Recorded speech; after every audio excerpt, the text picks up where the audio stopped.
England! England. Engilandi. You watching the Engilandi. What's going on, people? Welcome back to the channel. You know the face, you know the name. Aaron here, back again with another video. Shout out to everybody always tuning in, showing love, respect, commenting, liking, sharing. It's road to 13k. How much are we on right now? Let me check on my phone. Because sometimes, actually on my YouTube studio, I can check how many exactly we are on. 12,610. That's progress, man. Just a few just a few weeks ago, we were talking about going past 12.3. So it's progress, man. Love that. Progress. You know, on this channel, we want to make progress by making quality content, talking about football, you know, having conversations with people and just trying to be fair. You know what I mean? We're not trying to go viral. We're not trying to do any of these things. We're just keeping it real. So yeah, shout out to everybody always supporting, man. England won. No, it's the reverse. Serbia 0, England 1.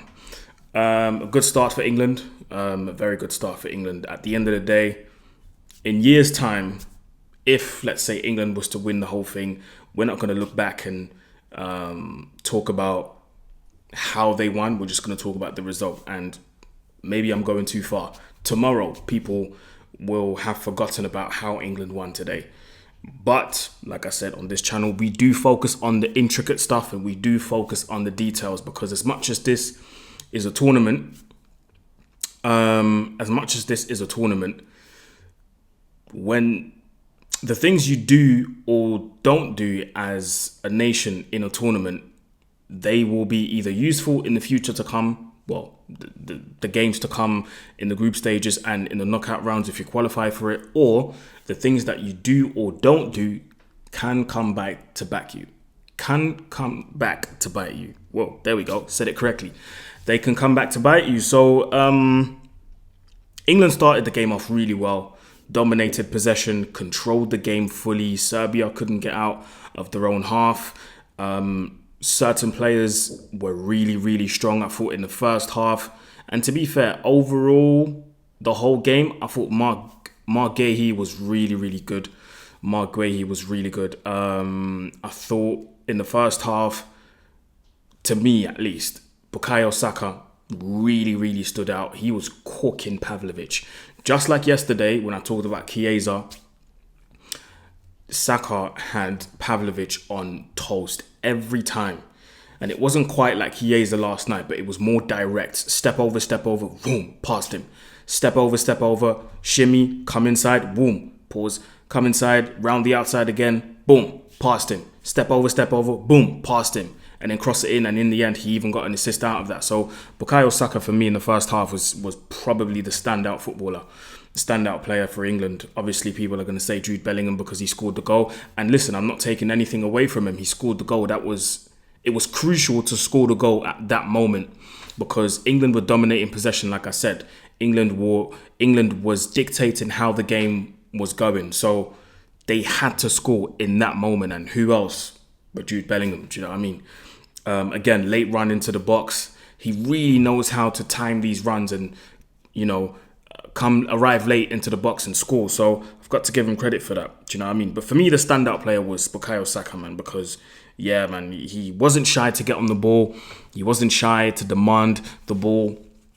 I thought Jude Bellingham had a good first half as well, but he kind of died out in the second half, probably because, you know, what he did in the first half didn't work in the second half, which was, you know, I'm not going to say he dictated the play because he didn't. I would be lying if I said that.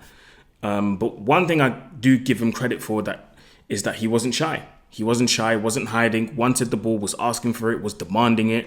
He was here, then he was there, then he was next to the CDMs, then he was picking the ball off from the centre-backs, then he was up front, then he was there next to the wingers. Like, he wasn't shy of demanding the ball, which is something that I was missing from Phil Foden a little bit. I thought Phil Foden had a very poor game, according to his standards. But I tweeted out at halftime that Phil Foden needed to demand the ball a bit more.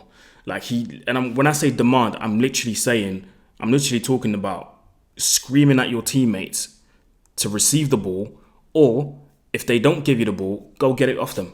Because this is not Manchester City where even though you're taking up those little spaces and you're taking up the little pockets, there's no Rodri to be fizzing the ball into you flawlessly without any mistake.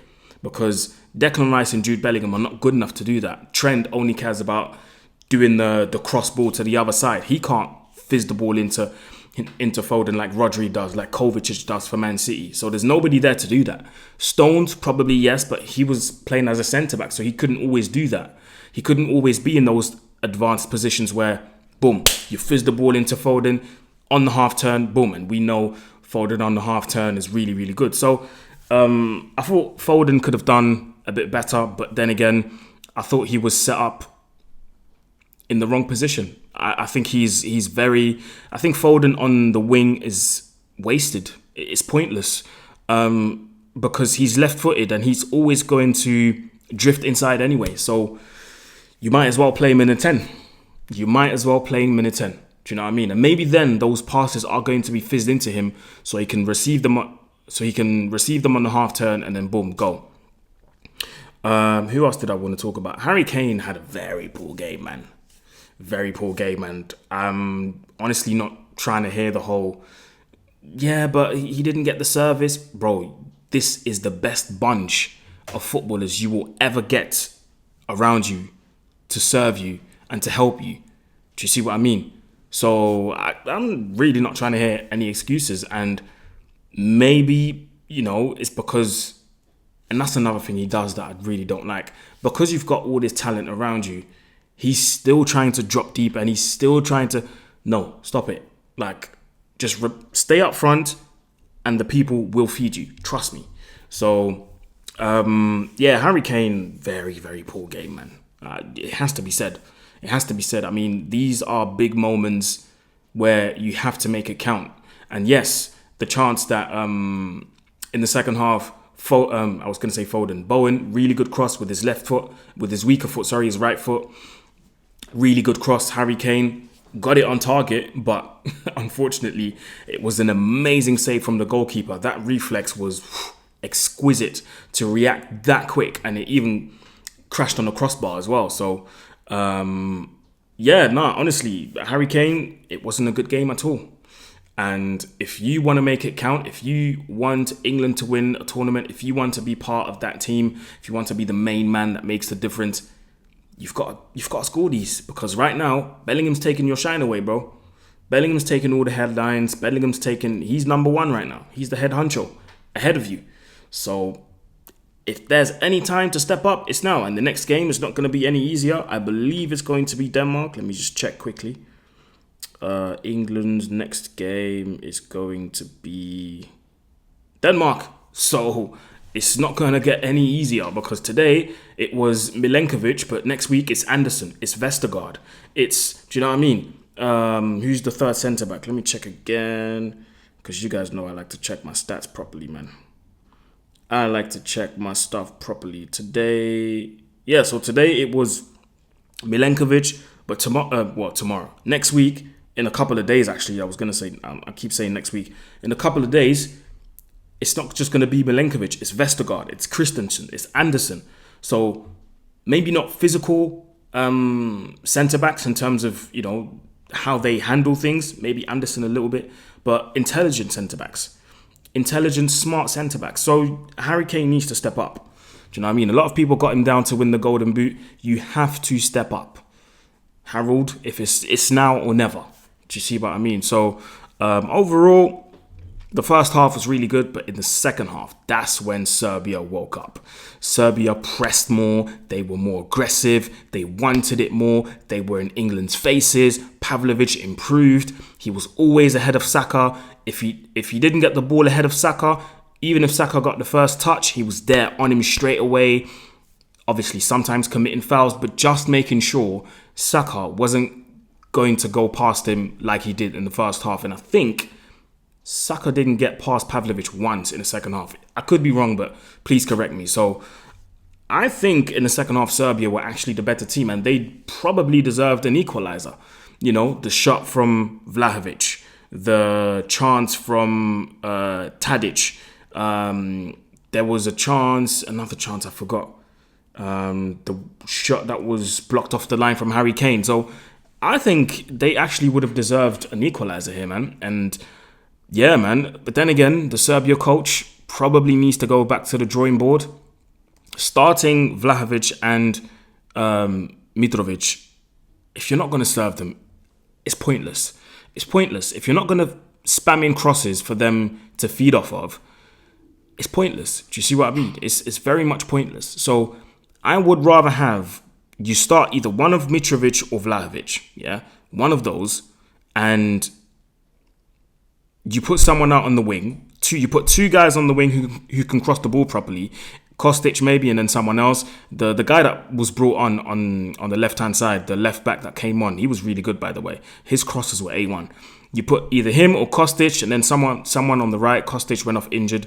But you put two good crosses on each wing, and you feed both of them. Otherwise, it's just pointless, and you're just wasting both of their times. In the end, Mitrovic had to come off. And what did he do during the game? Unfortunately, nothing, because it was just wasted. So, yeah, but next game, Tadic needs to start, man. You could see as soon as he came on, that creative spark, that little extra bit of, quality that was needed was there as soon as he came on. So, yeah, but England, like I said, good start. But the way they were suffering in the second half, it works against Serbia.